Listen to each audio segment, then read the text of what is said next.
2018 সালের 1 ডিসেম্বর টঙ্গী ইজতেমা ময়দানের সংঘর্ষ সাতপন্থীদের একতরফা আক্রমণ বলে দাবি করেছে ওলামা মাশায়েখ বাংলাদেশ।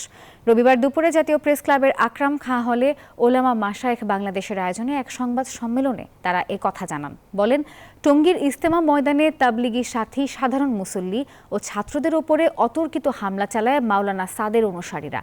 এ সময় অন্তর্বর্তী সরকারকে বিচার বিভাগীয় তদন্ত কমিশনের মাধ্যমে অতি দ্রুত এই ঘটনার সুষ্ঠু তদন্ত সম্পন্ন করে অপরাধীদের শনাক্ত করার মাধ্যমে ন্যায় বিচারের দাবি করেন তিনি।